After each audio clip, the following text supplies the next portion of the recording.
Hello बच्चों, current electricity में current और सर्किट एनालिसिस हम पढ़ रहे हैं। तो अलग अलग मेथड से हम सर्किट सॉल्व करना सीख रहे थे। Common potential method, Wheatstone bridge और डिफरेंट मेथड हमने यूज किए हैं। और अब आते हैं हम इसके मेन पार्ट पर, और वो है Kirchhoff's laws.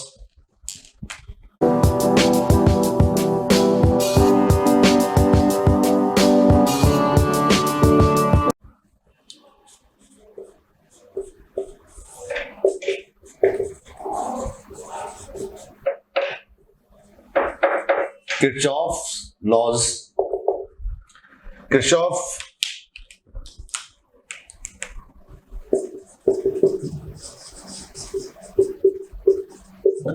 laws are used to solve the circuits. और किरचॉफ्स लॉज हमारे पास में दो हैं।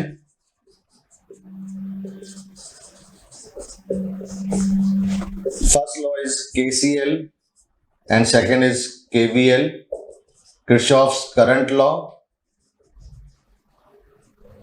And Kirchhoff's voltage law. ठीक है ना। दोनों लॉज अपने अपनी जगह पर इंपॉर्टेंट हैं, लेकिन दोनों लॉज ही बेसिक हैं। और इन लॉज को पढ़ने के बाद में हमें ये पता लगेगा कि इन लॉज के बिना भी हम उन क्वेश्चंस को सॉल्व कर सकते थे। बस ये है कि इन लॉज में हमने उन मेथड को जो हम अभी तक पढ़ रहे थे सिस्टमैटिक मैनर में इन द वर्ड्स एक्सप्लेन कर दिया है। तो KCL, किरचॉफ्स करंट लॉ जो है,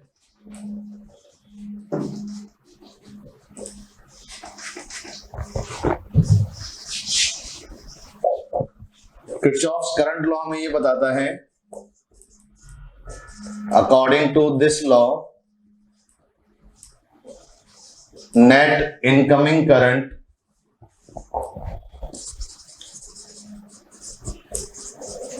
towards any point, and that point may be called as node. Net incoming current towards any point must be equal to the net outgoing current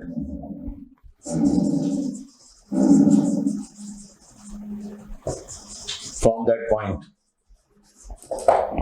यानी किसी एक point की तरफ आने वाली नेट करंट उस पॉइंट से दूर जाने वाली नेट करंट के इक्वल होती है।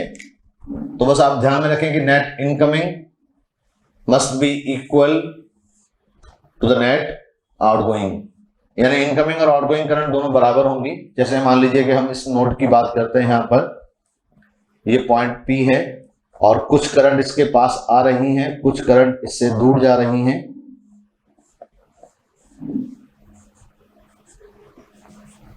मान लीजिए I1 है, I2 है, I3 है, I4 है, I5 है और I6 है।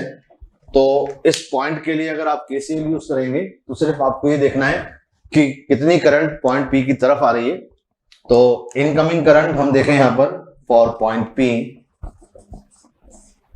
तो कौन कौन सी करंट जो इस पॉइंट P की तरफ आ रही है वो एरो से हमें पता लगेगा, I1, I2 और I5। और ये इनकमिंग करंट हो गई है। इसी तरह से आउटगोइंग करंट जो इस पॉइंट से आएगी वो करंट जो इससे दूर जा रही है, I3, I4, I6। तो हम ये बोल सकते हैं कि नेट इनकमिंग करंट यानी कि sigma I in must be equal to sigma I out। या फिर हम ये भी बोल सकते हैं कि नेट इन करंट का जो सम आएगा वो 0 आएगा। लेकिन जब आप सिग्मा I नेट 0 लिखते हैं तो इसके अंदर इनकमिंग और आउटगोइंग करंट के साइन जो है वो अपोजिट होंगे। As per to our trend incoming current को हम पॉजिटिव और आउटगोइंग करंट को हम नेगेटिव ले लेते हैं। और अगर आप आने वाली करंट को पॉजिटिव और जाने वाली करंट को आप नेगेटिव ले लें यहां पर, और sigma I net equal to 0 use करें, तो यहां पर I1 plus I2 plus I5 minus I3 minus I4 minus I6 equal to 0। तो I1 plus I2 plus I5 must be equal to I3 plus I4 plus I6। तो ये है I in equal to I out, और ये जो हमने लिखा है यहां पर ये है sigma I net equal to 0, यानी कि नेट करंट का सम जो है वो 0 आएगा। इसमें इनकमिंग और आउटगोइंग के साइन आपको अपोजिट लेने पड़ेंगे। तो केसीएल समझने के लिए हमने ये देखा कि total current, net incoming current must be equal to net outgoing current. KCL is based on conservation of charge.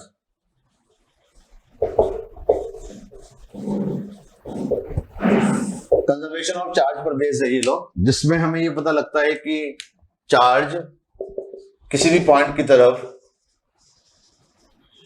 Incoming charge must be equal to outgoing charge from that point. It means we can say that charge can not be accumulated at any point। किसी भी point पर charge accumulate मतलब कि इकट्ठा नहीं होगा, जितना charge उसकी तरफ आएगा उतना ही चार्ज उससे वापस दूर भी चला जाएगा। तो केसीएल बिल्कुल सिंपल लॉ है जो हमें बताता है इनकमिंग करंट आउटगोइंग करंट के बराबर है। अब इसका यूज कहां पर होगा और कैसे होगा वो हम यहां पर देखें, बहुत इंपॉर्टेंट है ये। एप्लीकेशंस ऑफ केसीएल, अलग अलग एप्लीकेशंस हम केसीएल की पढ़ सकते हैं यहां पर, जिसमें हम सबसे पहले देख रहे हैं to determine the unknown current.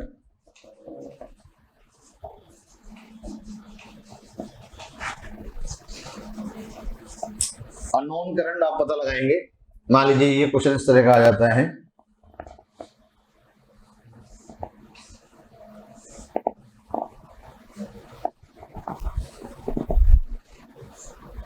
ठीक है, ये 5 एम्पीयर करंट है, ये 1 है, ये 2 है, ये 3 है, और हमसे ये पूछा गया कि बताओ इस I करंट की वैल्यू कितनी होगी, ठीक है ना।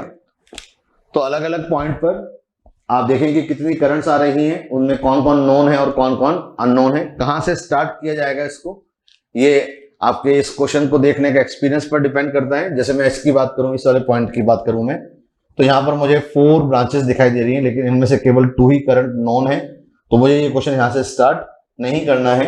मैं इस वाले पॉइंट को देखता हूं तो मुझे पता है कि यहाँ पर 3 ब्रांचेस हैं और इनमें से 2 नोन है, यानी इस पॉइंट की तरफ कितना आया 5 और दूर कितना गया 1। इसका मतलब इधर जो करंट जाएगी वो 4 हो जाएगी। अब यहां पर करंट जो आई वो है 4 और 2 6 में से 3 यहां चली गई, तो I इक्वल टू हो जाएगा 3, ठीक है ना। इतना सिंपल क्वेश्चन है। आप एक बार फिर इसको देखिएगा वीडियो को। जैसे एक और क्वेश्चन देखते हैं हम यहां पर,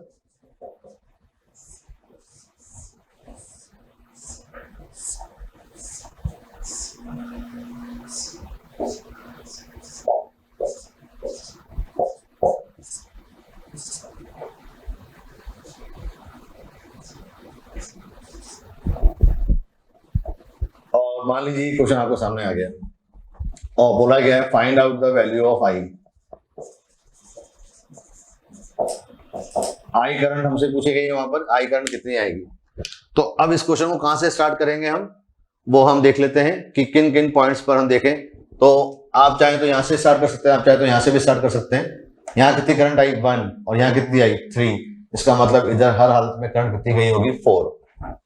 तो जो सॉल्यूशन लिख रहा हूं मैं वो रेड कलर से है, ठीक है ना, 4।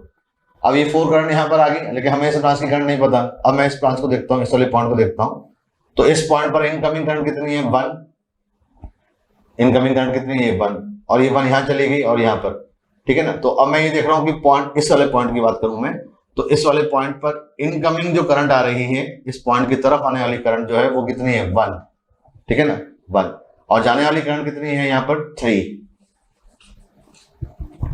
जाने वाली करंट 3 है, इसका मतलब आने वाली करंट भी सब मिलाकर के 3 ही होनी चाहिए।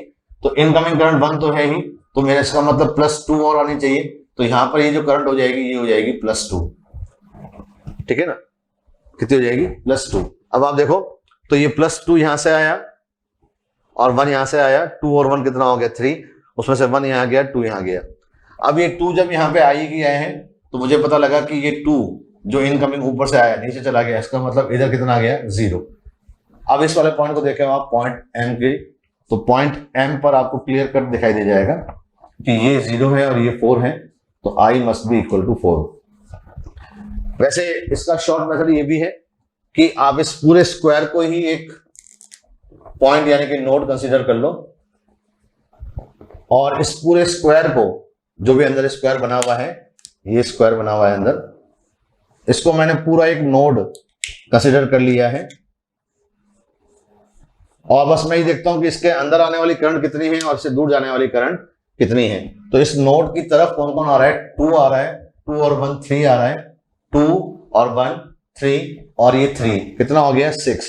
इसका मतलब इसके अंदर आने वाली करंट कितनी है 6, जबकि इससे एग्जिट होने वाली करंट, आप इसको देखें, इसके अंदर को मत देखें, बस आप इसको, इस पूरे को एक नोड मान लें।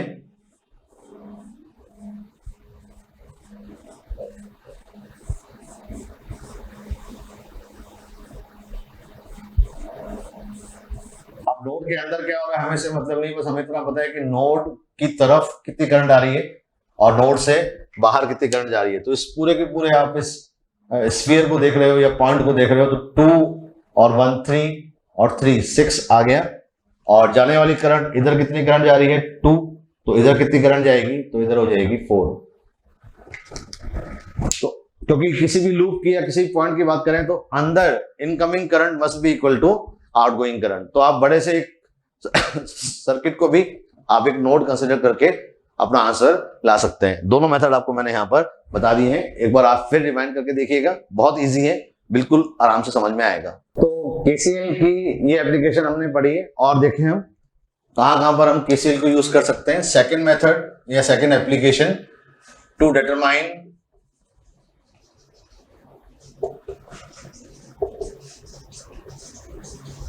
The potential at any point. किसी पॉइंट पर पोटेंशियल भी हम कैलकुलेट कर सकते हैं बाय यूजिंग केसीएल। जैसे मान लीजिए एग्जांपल के तौर पर ये सर्किट आपके सामने है,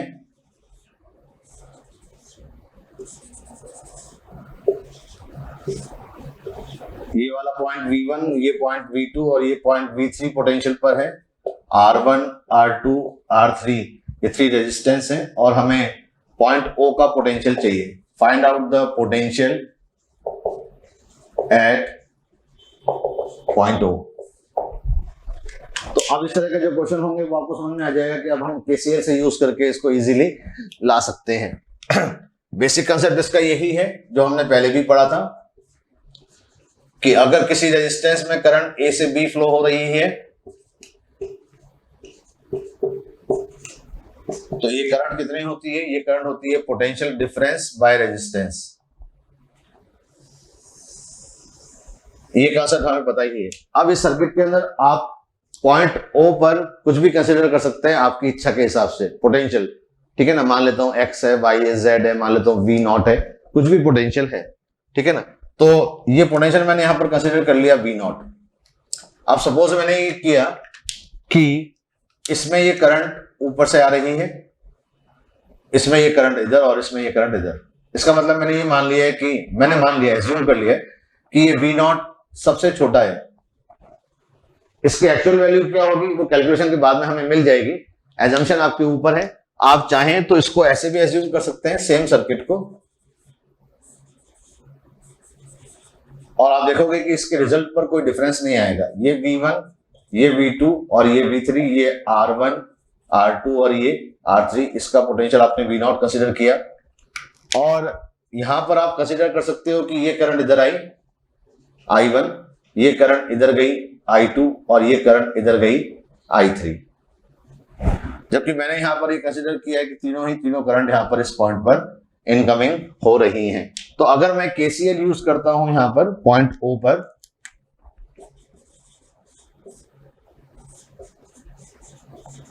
तो पॉइंट O पर इनकमिंग करंट कौन कौन सी है, I1 है, I2 है और I3 है, आउटगोइंग करंट है ही नहीं, ठीक है ना। I1 इसके हिसाब से आ जाएगा higher potential minus lower potential, मतलब V1 minus V naught by R1। Similarly ये हो जाएगा V2 minus V naught by R2, और ये हो जाएगा V3 minus V naught bye R3, और इन तीनों का सम कितना है 0।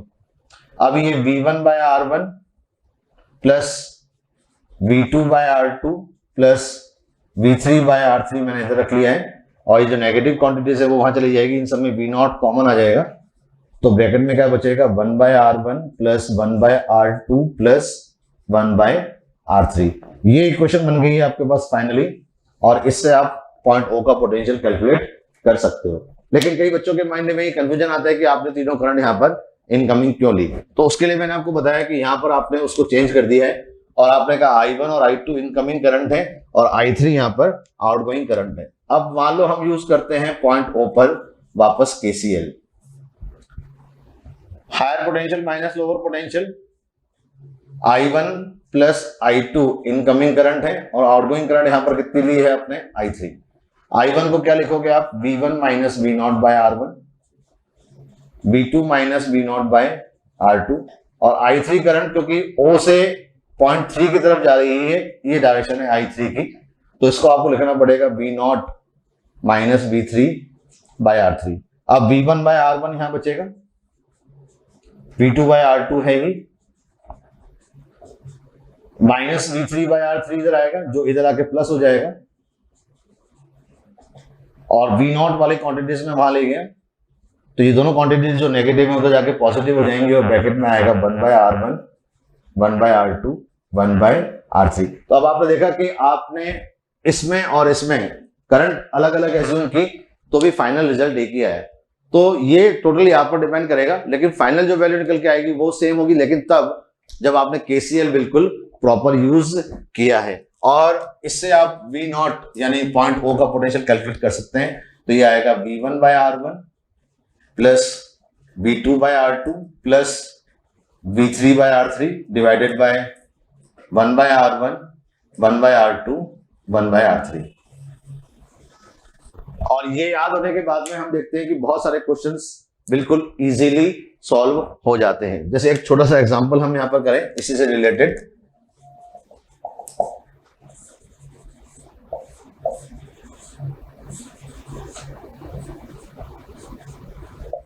मान लीजिए 10 वोल्ट है, ये 2 वोल्ट है, ये 5 वोल्ट है, ये 1 ओम है, ये 2 ओम है, और ये 3 ओम है। ठीक है ना, चलिए इसको 3 वोल्ट ही कर देता हूं, कैलकुलेशन थोड़ी इजी हो जाएगी। और हमसे ये बोला गया कि find out the current in 1 ohm and 3 ओम। 1 ओम और 3 ओम में करंट लेके आओ, कितनी आएगी। तो अब ये क्वेश्चन तो देखने में हमें टिपिकल लगता है, सॉल्यूशन हम करते हैं यहाँ पर बिल्कुल इजीली। इसको पॉइंट मैंने O कंसिडर कर लिया है, तो पहले मैं पोटेंशियल O पता लगा लेता हूं। पॉइंट O का पोटेंशियल आएगा V1 by R1 plus V2 by R2 plus V3 by R3 divided by 1 by R1 1 by R2 1 by R3। ये 1 और 1 कितना हो जाएगा 2 प्लस 10 12। 2 और 3 का एलसीएम 6 ऊपर आ जाएगा, यहाँ पे 6 एलसीएम लेके दिखा रहा हूं मैं आपको। ये आएगा 6 प्लस 3 प्लस 2, 6 और 3 9 और 2 11। तो ये आपको यहां पर पॉइंट O का पोटेंशियल मिल गया है 12 इंटू 6 बाय 11 यानी 72 बाय 11। ये अप्रोक्सीमेटली 6 पॉइंट समथिंग आएगा। ठीक है ना, 6 पॉइंट समथिंग आ जाएगा, मान लो 6.6 आ जाएगा, 6.5 समथिंग आएगा, ये आ गया। अब इसका जो पोटेंशियल 6.6 करीब आया, ये हायर पोटेंशियल हो गया, इसका मतलब यहां तो करंट जाएगी। 6.6 इससे बड़ा है तो करंट इधर जाएगी, 6.6 इससे भी बड़ा है तो करंट यहां जाएगी। और वो करंट कितनी होगी वो आपको पता ही है, V1 minus V2 bye R।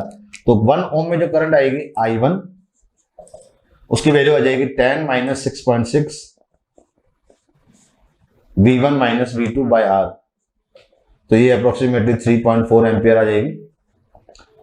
I2 current जो आएगी वो 6.6 माइनस 2 डिवाइडेड बाय 2, 6.6 में 4.6 4.6 में आप तो ये अप्रोक्सीमेटली 2.3 आ जाएगी और ये आ जाएगी 6.6 I3 करंट। I3 करंट कितनी आ जाएगी 6.6 माइनस 3, 6.6 माइनस 3 का मतलब हो गया 3.6 डिवाइडेड बाई 3, तो अप्रोक्सीमेटली 1.2 के आसपास या 1.1 के आसपास ये करंट आ जाएगी।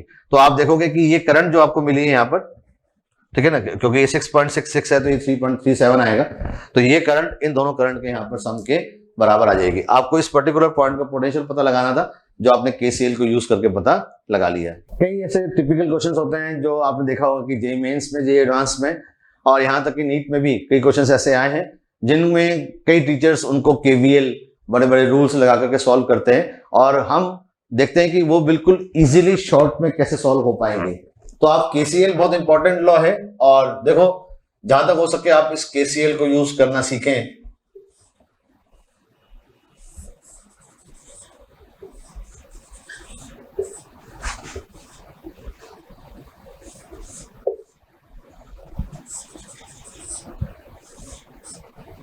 मान लेता हूं ये 10 वोल्ट की बैटरी है और ये 5 वोल्ट की बैटरी है, ये 2 ओम रेजिस्टेंस, ये 2 ओम रेजिस्टेंस और ये 1 ओम रेजिस्टेंस है और हमसे ये बोला गया find out the current in 1 ohm resistance.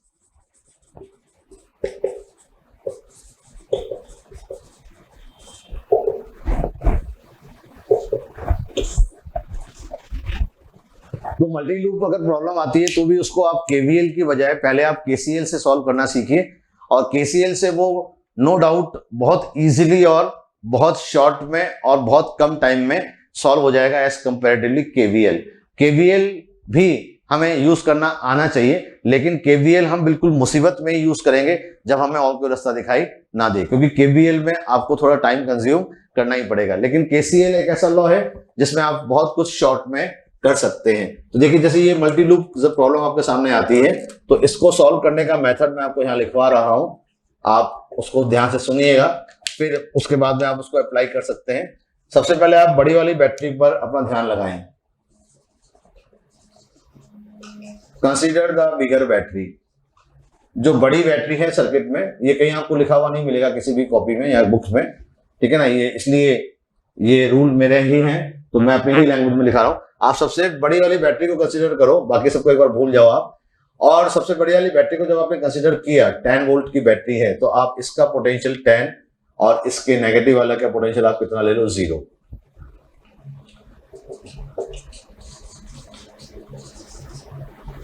Assign the potential at its ends।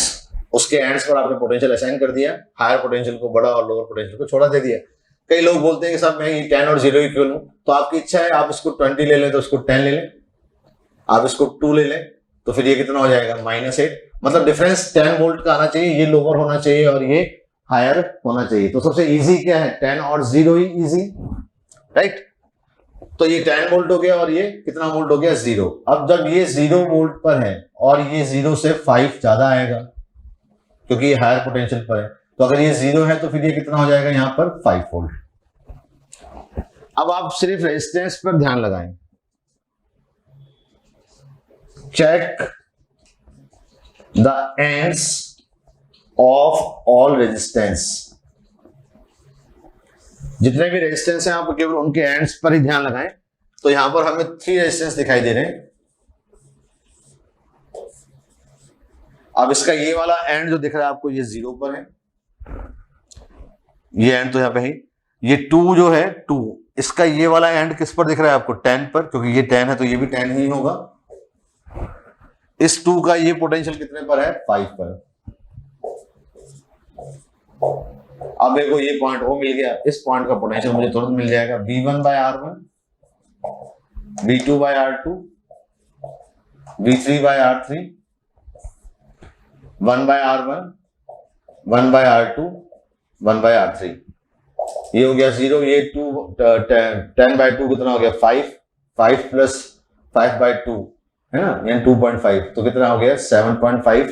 नीचे ये 1 और ये मिलाकर के दोनों 1 बनेगा, 1 और 1 का मतलब कितना हो गया, 2। तो ये पोटेंशियल कितना हो गया, 3.75 वोल्ट। तो इसका पोटेंशियल आ गया मेरे पास में 3.75 वोल्ट, तो करंट आ जाएगी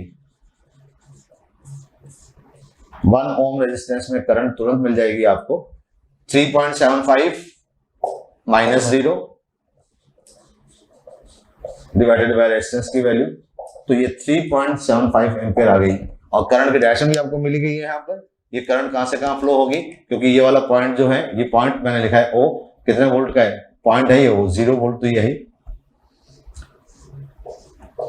इसका पोटेंशियल आ गया हमारे पास में, VO की वैल्यू मिल गई है 3.7, तो करंट ऊपर जाएगी। तो हम ये बोल सकते हैं कि इस वाले रेजिस्टेंस में ये करंट ऊपर की तरफ जाएगी और इसकी वैल्यू होगी 3.75 एम्पियर। तो कितना इजीली आपने इस क्वेश्चन को यहाँ पर सॉल्व कर लिया है। KCL is very very important law, इसके कुछ एक कंसेप्ट है और शॉर्ट ट्रिक्स है जो मैंने यहाँ पर लिख दी है, ये आपको कहीं और लिखी हुई नहीं मिलेंगी, इसलिए अगर आपने नहीं लिखी है तो वीडियो को थोड़ा रिवाइंड करके और पॉज करके आप जरूर इसको अपनी कॉपी में नोट करें। तो आगे लेते हैं हम किरचॉफ्स वोल्टेज लॉ, है ना। KCL हमने पढ़ लिया है, KVL किरचॉफ्स वोल्टेज लॉ पूरा डिटेल में पढ़ने के बाद अब हम पढ़ते हैं KVL Kirchhoff's voltage law, KVL। तो KVL सर्किट में किसी भी लूप के लिए यूज में आएगा। मान लीजिए कि कोई लूप है जिसमें बहुत सारे रेजिस्टेंस और बहुत सारी बैटरीज लगी हैं,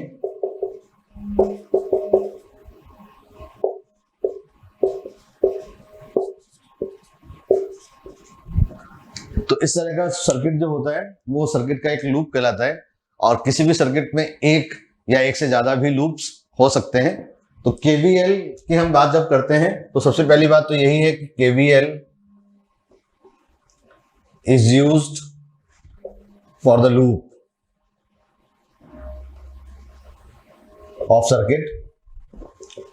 और KVL हमें ये बताता है अकॉर्डिंग टू दिस लॉ,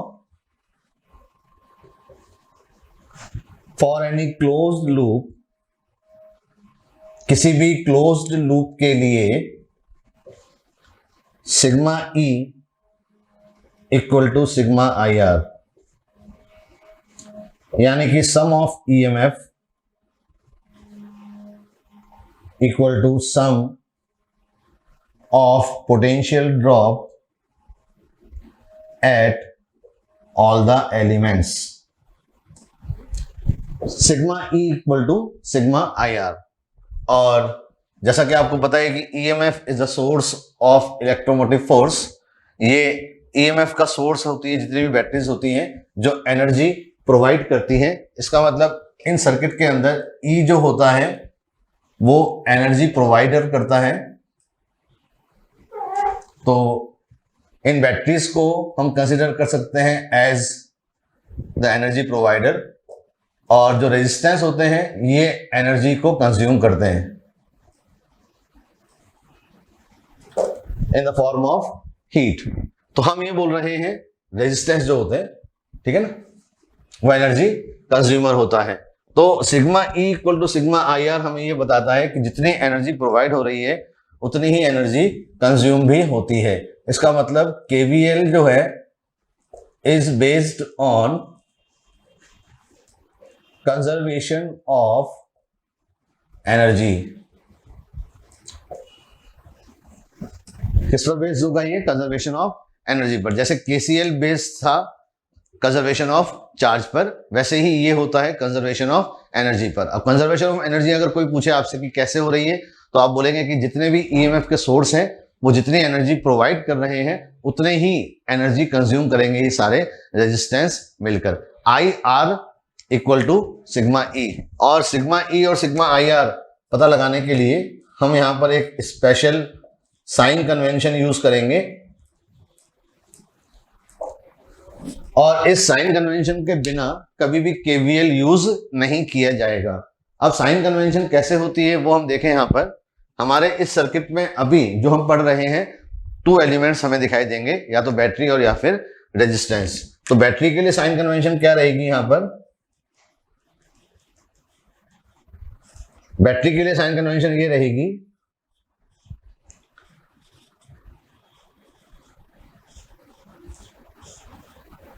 कि जब आप लूप में चलेंगे, आप लूप में ट्रैवर्स करेंगे, घूमेंगे किसी भी पॉइंट से दूसरे पॉइंट की तरफ, तो आपको बीच में बैटरी मिलेगी। अब बैटरी जब मिलती है तो या तो उसका पॉजिटिव एंड पहले मिलेगा या फिर नेगेटिव एंड पहले मिलेगा। जैसे एग्जांपल के तौर पर यहां पर हम जब ए से बी जाते हैं, ए टू बी, तो हमें बैटरी का पॉजिटिव एंड पहले मिल रहा है। तो अगर पॉजिटिव एंड पहले मिलता है, पॉजिटिव एंड कम्स फर्स्ट, तो आप इसका ईएमएफ नेगेटिव कंसीडर करें।